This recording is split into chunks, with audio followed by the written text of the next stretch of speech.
Alors, salut à tous les amis, c'est Yuru. On se retrouve dans une nouvelle vidéo Minecraft Dungeon. Donc, j'avais fait une vidéo, dans la première vidéo, j'avais montré comment avoir des bandages de combattants.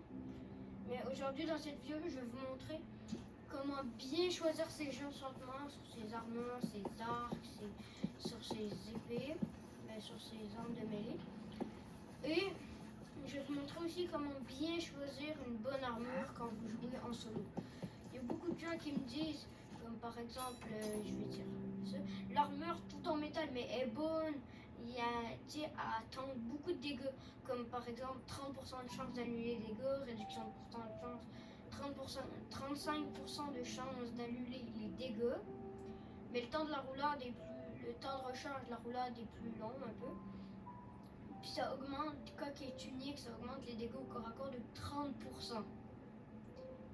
Les gens ils me disent, oui mais c'est bon en solo, tu tanks beaucoup de dégâts, tu as beaucoup de vie. Oui mais tu fais pas assez de dégâts, c'est ça le problème. Genre, comme par exemple, admettons, comme celle, l'armure du champion, elle donne quand même beaucoup de PV. Elle a une réduction des dégâts de 35%, ce qui est très bon. Puis les créatures vous ciblent mieux, puis le temps de recharge de la potion est moins 40%. Ça peut être vraiment fort, comme ça peut être vraiment nul. Parce qu'elle donne pas vraiment de boost de dégâts, c'est ça le problème de l'armure. Comparé à elle, mettons, elle donne plus 30% au corps à corps, puis moins 35% de dégâts. Donc c'est ça, ouais. Donc moi, ce que je vais vous conseiller au niveau de l'armure, ça va être vraiment l'armure de rebelle. Ou, je me souviens plus du nom, attends, je vais aller voir sur la carte. Non, c'est pas l'armure à ce niveau. Je crois qu'on peut le voir dans celui-là. Ouais, la forge ardente. L'armure de mercenaire. Les deux ont les mêmes boosts.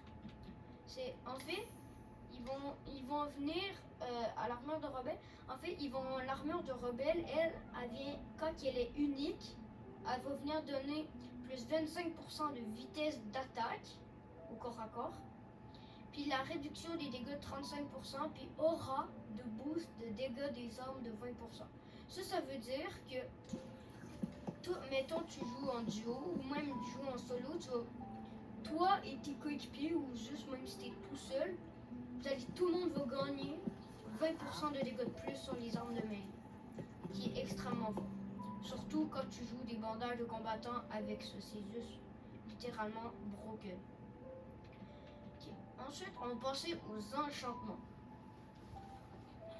Ouais.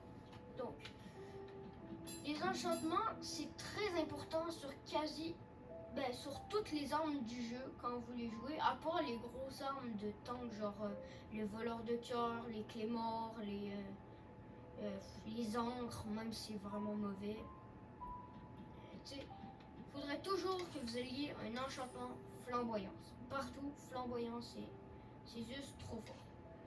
Moi, je l'ai pas encore sur mes gants parce que j'ai pas eu de chance, fait que j'ai pas réussi à l'avoir. Mais bon. En fait, flamboyance, ce que ça va venir faire, c'est que quand vous allez, mettons, vous perdez de la vie, tu as 20% de chance que quand tu vas toucher un ennemi, tu as 20% de chance que mettons, je l'ai niveau 3, 989 de régénération de santé. Genre, à chaque fois que tu vas toucher un ennemi, si tu as de la chance, puis tu as une chance sur 5, c'est-à-dire, tu vas gagner 789 PV. Puis si tu as une arme qui tape rapidement, ça devient extrêmement fort. Comme par exemple les bandages de combattants qui tapent à une vitesse vraiment bonne.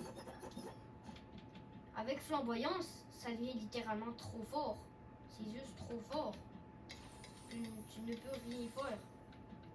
Ensuite, sur certaines armes qui n'ont pas beaucoup de dégâts de zone, par exemple les bandages de combattants, comme on peut le voir en haut des enchantements, zone il est très très bas. Alors, on va venir arranger ça avec tourbillonnement. Tourbillonnement, en fait, ça va faire à chaque fois que tu vas taper un ennemi, à la fin de ton combo, que tu vas taper un ennemi, regarde, vous voyez, ça fait comme il va faire 4450 de dégâts tout autour de moi. C'est-à-dire, si mettons je frappe un boss, puis lui, le boss, il invoque des petits ennemis. Mettons, il y en a plein ici en arrière de moi. Ben en fait, en tapant le boss, je vais pouvoir les tuer grâce à ça.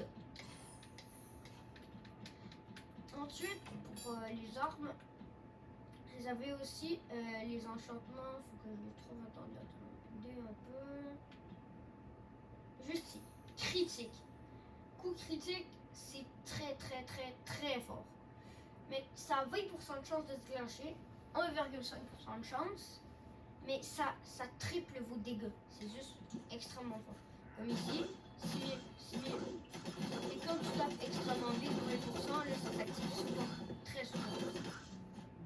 Et ça devient très fort, puis on peut quasiment en abuser tellement. Puis aussi, ce que vous pouvez faire, si vous avez une arme qui tape relativement vite, et que vous voulez la rendre encore plus vite, vous essayez d'avoir un calice de la mort comme artefact. Quand vous allez l'activer, je pense que vous savez tout ça sert à quoi, mais je vais quand même l'expliquer pour les débutants. C'est en fait, ça augmente brièvement, mais genre énormément votre vitesse d'attaque. Comme là, je tape à peu près à cette vitesse-là.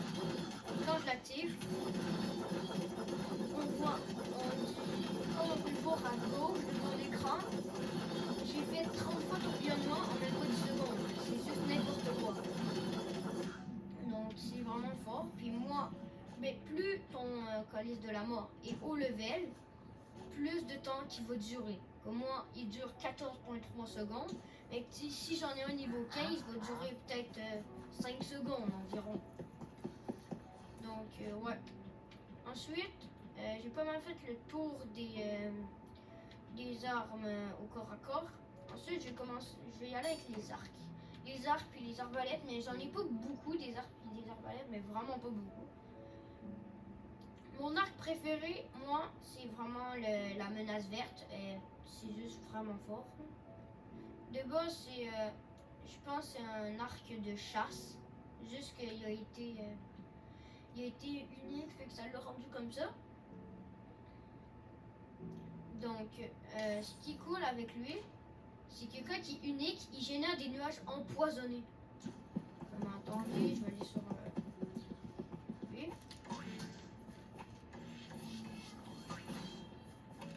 Mais c'est pas tout le temps là. Voilà, vous voyez, un nuage empoisonné. Ça fait pas énormément de dégâts. Mais par contre, frappe plusieurs cibles. L'arc, il y a déjà ricochet parce qu'il est unique. Fait il y a déjà l'enchantement ricochet dessus, ce qui est très fort. Fait que tu peux avoir jusqu'à 4 enchantements. Au début, moi je mets critique, coup critique, parce que c'est juste trop fort, ça fait trop mal. Ça fait le triple des dégâts. Ensuite, revitaillement. Ça, chaque fois que vous allez vaincre une créature, le temps de recharge de votre potion va être réduit. Là. Fait que mettons, vous tuez un zombie, puis votre potion n'est pas encore prête, mais ça va réduire le temps de recharge de votre potion de 3 secondes. Puis ça, c'est pour tous les ennemis que vous allez tuer avec. Puis ensuite, on a supercharge. En fait, supercharge, ce qu'il peut faire, c'est que vous allez charger votre arme, votre arc au max. Puis après ça, ça va mettre comme 3 charges de plus. Fait que là, regardez, 36 000 de dégâts. J'ai pas mis un critique là. 36 000 de dégâts. Ça prend même pas 4 secondes à charger. Ouais. C'est juste énorme. J'aimerais bien vous mettre un critique. Un critique fait 101 000 de dégâts. Là. En partie, là, ça fait 101 000 de dégâts. Avec ça, là, je vous le dis, là, vous défoncez n'importe qui. N'importe quel ennemi, sauf les boss, bien évidemment. Non plus, pas autant cheater. Puis là, ensuite, il y a les arbalètes. Mais il y a énormément d'arbalètes qui sont plaquées. Comme il y a l'arbalète automatique qui tire super vite, c'est très pratique. Mais elle fait 0 dégâts. Genre, au niveau 50, genre, que j'ai réussi à attraper avant, au niveau 50, elle faisait genre du 25 par flèche. C'est comme une mitraillette, mais ça tire extrêmement vite, c'est n'importe quoi. Puis ensuite, comme arbalète aussi, qui sont mauvais.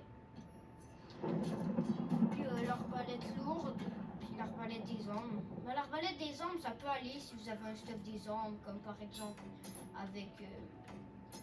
si vous utilisez beaucoup d'artefacts avec des hommes, comme le bâton de foudre, le carquois de tourment, la balise corrompue, le moissonneur, vraiment un peu de tout là. Ça peut être quand même bon. Mais même à ça, c'est pas ce que je recommande. Il y a l'arbalète de la mort qui peut être vraiment bon. Mais il vous faut vraiment un truc qui fait perforation parce que sinon c'est vraiment tout de suite moins fort. Puis avec, ouais c'est ça, perforation, perçant comme on dit là, mais moi je préfère dire perforation. Le seul problème de l'arbalète, de cette arbalète là, c'est qu'elle tire très lentement. Par contre elle met des bons dégâts. Et qu'avec un critique, ça peut aller jusqu'à 21 000. Ça peut être quand même bon. Mais elle tire trop lentement. C'est sûr que la mienne, elle a 27 points d'enchantement, c'est sûr que c'est beaucoup plus fort. Mais avec un critique, flamboyance, là, ça peut être juste extrêmement fort. Flamboyance, je sais pas si je l'ai sur l'une de mes arcs, mais je pense pas. Non, je l'ai pas. Bon, puis ça sera tout pour cette vidéo. J'espère qu'elle vous aura plu. Salut à tous, c'était Yoru. Et n'hésitez pas à vous abonner et à liker la vidéo si elle vous a plu. Salut!